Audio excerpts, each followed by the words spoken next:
Hello, my name is Bruce Fontaine. I am a Canadian filmmaker based in Vancouver, Canada. I also have a background in stunts, stunt coordinating, acting, as well as martial arts. I was very fortunate to work in what some people call the golden era of Hong Kong films, especially where action films are concerned. I worked there predominantly during the time of 1988 to, I'd say, 92. That was kind of the peak period for my involvement in Hong Kong films.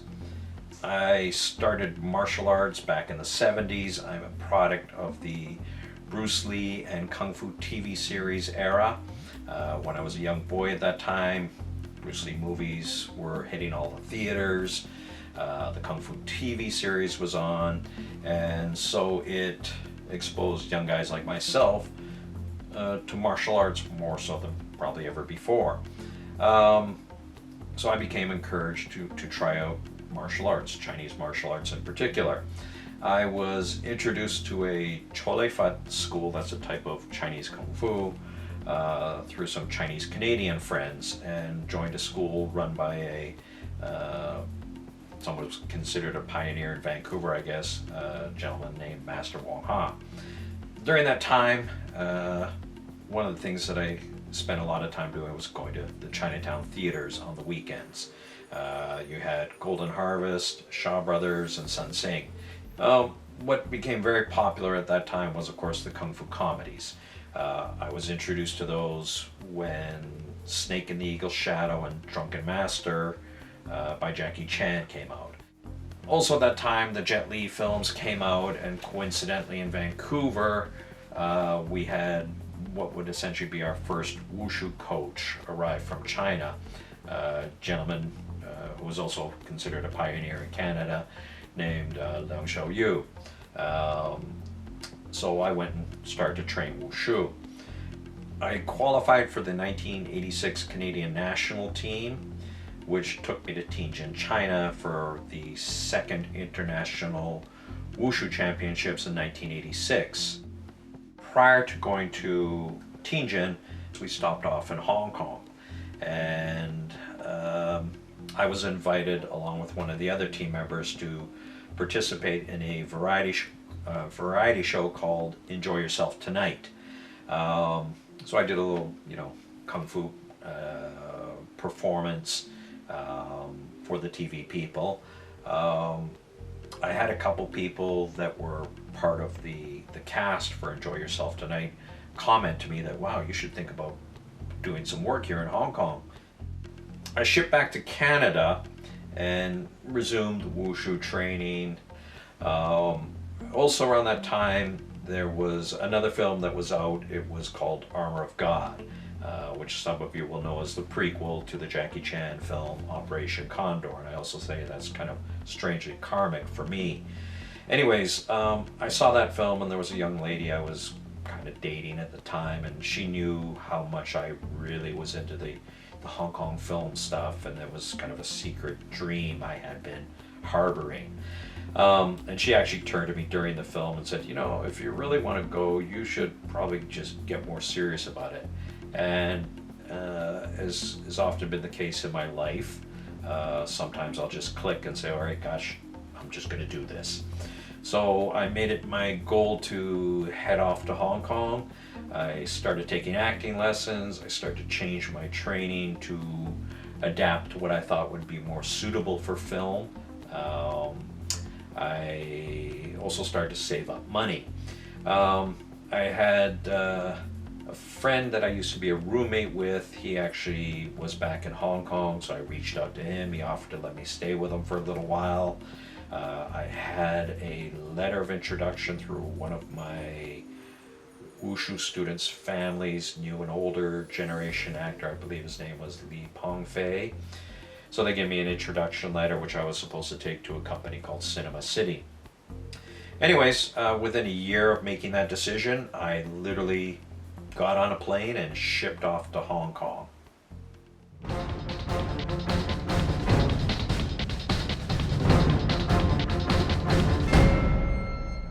So when I arrived in Hong Kong, it was October 21st, 1988. I was very fortunate in that I had a very lengthy meeting with a gentleman named Sectine. Some of you would know him as Dean Sec. He was one of the bosses at Cinema City, along with a guy named Maka, some of you know as Carl Mock.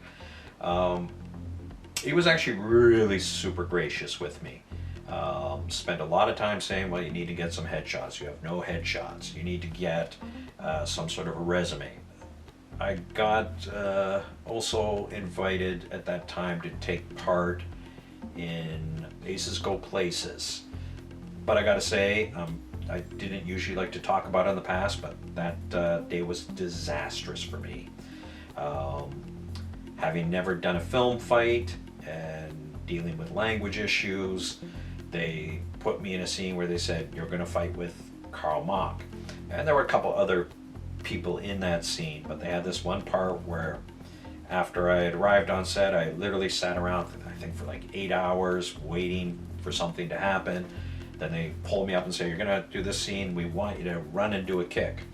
Now they were patient and they were trying with me, but the first thing they wanted me to do was run in and just do like a push kick into the chest of Maka.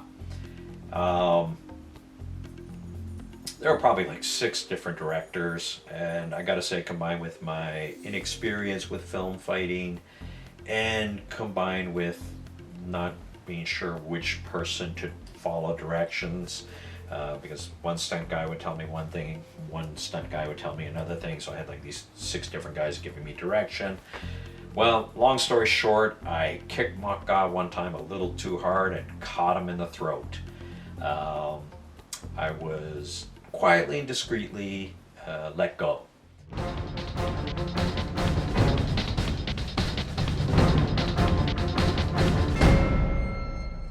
Anyways, around that time, I was hanging out with Jeff Falcon, and he introduced me to a gentleman. His name was Mimo Gaspari. He introduced himself as a director and said that he was working on a film for IFD and asked me to participate.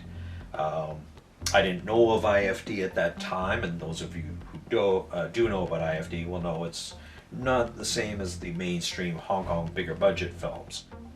I guess one of my best experiences and most memorable ones with IFD was Kickboxer King. Kickboxer King was kind of a different and unique opportunity for both myself and Ken Goodman.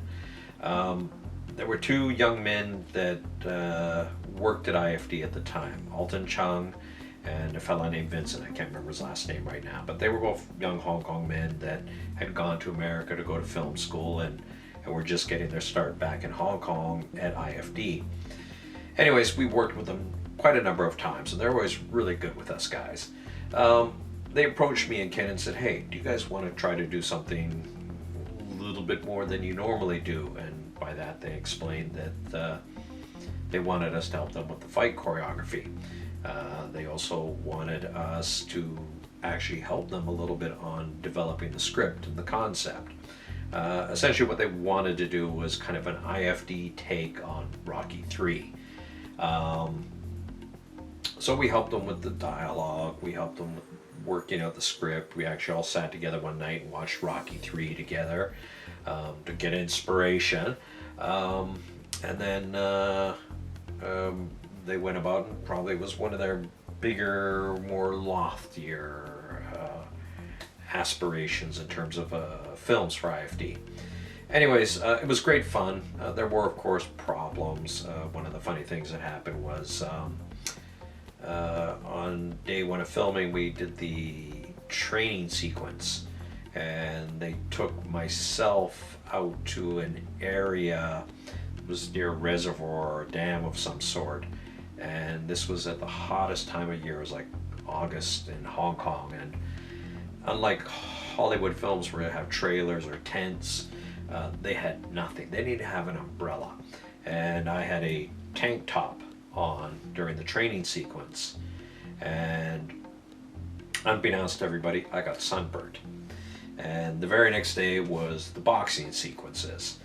So when I got into the gym, the joke was, Bruce, take off your tank top, because even though I was bare chested, it looked like I still had a tank top on, because part of it was beet red and part of me was white boy.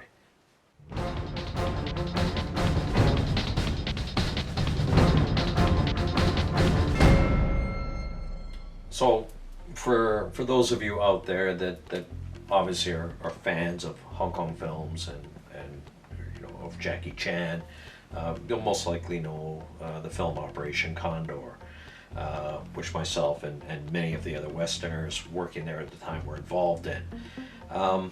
In hindsight, retrospect, when I look back at the film, I often think it's a bit of a final swan song for us guys that were working there kind of from that 88 to 91, 92 period. Because after that, things kind of changed. Anyways, as they often do with a lot of these films, they'll try to do big cattle calls thinking they'll find some other people. And as was often the case, it ended up being the regular 10 guys or so that were there at that time. I showed up at the audition, and one of the people running the audition was one of Jackie's stunt guys, a fellow named Benny. Some of you might remember him from the Final Fight Police Story 2. He's the mute character that does a lot of the really cool kicks. Benny pulled me aside and said, Bruce, you're in. Don't worry, you're in. So that kind of made me happy. The film took like 9 months to film. If you're familiar with the film, or you remember the scene that takes place in a Moroccan hotel, that was actually the first scene filmed, and that was a set that was built in Hong Kong. Fortunately for Ken Goodman and I, it was the first scene they shot, and they spent about a month on it. And Jackie, I think at that time, didn't really know most of the Westerners, and I think he just thought we're just guys looking for a gig, looking for a little work. But for Ken Goodman and I, we were both huge fans, and we wanted to learn. And when we, told Jackie that, he kind of warmed up to us, and I often say kind of embraced us. He would actually take myself and Ken to the editing trailer. He had his own editing trailer that would be off to the side of the sets most times, and he would actually be physically editing his film. And he would take us and he'd say, well, that's why I chose this angle, this is why I chose this particular frame, and I knew I was going to cut it here. And he really had a vision of his film, and he really understood the editing process. And I took that with me, and that's probably one of the greatest things I took away from my experience with in Operation Condor. It's things that I still use to this day. The other thing was, obviously, the production value was much higher than any of the other films that we worked in at that time. You could see that his team, especially the stunt people, all the departments, but especially the stunt people, really took a lot of care and pride in the work they were doing. They really wanted to make the stunts just so, and they wanted to make the action, the fight choreography just so, and Jackie had his own personal way of doing things, and they were always cognizant of that and trying to do their very best. So it was a really positive experience seeing that, as a lot of times other films you'd work on, it'd just be, we gotta go, we got very little time here, rush. But Jackie, as I said, spent 9 months on that film. We went to Morocco. We honestly didn't do a great deal in Morocco, but we worked there. We returned to Hong Kong to shoot the ending scene. Not to say anything negative about the other Westerners that were there, but I think at this point the film had been going on for 7 months, I guess, at that point. And Jackie's patience wasn't what it was in the beginning of the production. And he would let some of the Westerners have a go. If they didn't pick up the timing or the rhythm that he wanted, you would often hear him yell, Bruce, Ken, and he'd swap us in. One of the things that, occasionally gets asked was, about the ending scene, and how is it these two guys, meaning Ken Lo and Vincent Lin, kind of appear out of nowhere? And I always say, well, the way I was explained to about it was for myself and Ken and a few of the other people that are seen here and there. Jackie's always evading us or beating us whenever there's a fight exchange. So they kind of, as they're working through the story, because they don't always have a script when they're doing this, they decided to create 2 new characters when we came back to Hong Kong and we're filming the underground Nazi fortress scene. So they decide, all right, we'll use Ken Lo because he's one of Jackie's guys. And then they just were looking at, well, who are the other Westerners that are still in, that haven't been cast. And they decided to go with Vincent. And I think, me personally, I think one of the reasons for choosing Vincent, I think might have been, one, he's taller than the other Westerners. He also was very good with the legs. Not to say the other guys that hadn't worked on the film weren't good with the legs, but Vincent's tall, he's got a good look, and he is very good with the legs. So I often look at it and go, that's probably why they went with Vincent. And again, the Hong Kong films, they don't always have a script. They work more on a concept or a premise, and they just kind of wing it as they go. And even Jackie on that big a budget still did that sort of thing. So I think as they were filming, they just went, oh yeah, we've been beating the snot out of Ken and Bruce. We need to find a couple guys he hasn't beaten up yet. And I think that's honestly how they arrived at Ken Lo and Vincent Lin. Jackie, when there was downtime, would actually hang out with us just like the guys. For example, we actually were very bored during our time in Morocco, and between myself, Ken Goodman, Steve Tartaglia, we, on a little cassette recorder, made a rap song revolving around Operation Condor, and Jackie actually came and sang a couple lines on this little rap song we did together. And I always look back and that was kind of, really nice of Jackie. It was just kind of a human thing. Game Boy at that time was quite a big rage, and Jackie was addicted to it, as was Ken Goodman. I actually avoided buying Game Boy because everyone owned a Game Boy, because I knew I was going to be addicted, so I avoided it. But on occasion I would use Ken Goodman's.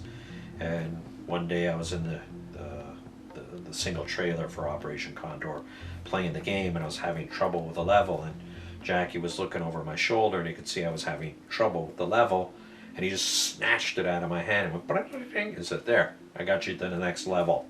And later on he told me he's spent so much time on it, he's gotten expert at it. When I meet a lot of people, especially in the film industry or through the martial art world, I feel like Jackie Chan's name has become synonymous with mine. Not the reverse, just my name gets connected to Jackie anytime I meet someone in the stunt world or the film world or the martial art world. And it's just, I guess, because that's one of the pinnacles of my career. I always say it doesn't define me, but yeah, I acknowledge it was a pinnacle for me, especially in my Hong Kong time. I still have fond memories of it. A lot of the other movies are a bit of a blur. Things that I learned, especially things like how they set up their shots, the editing component, just framing it, understanding the edit and having a clear vision.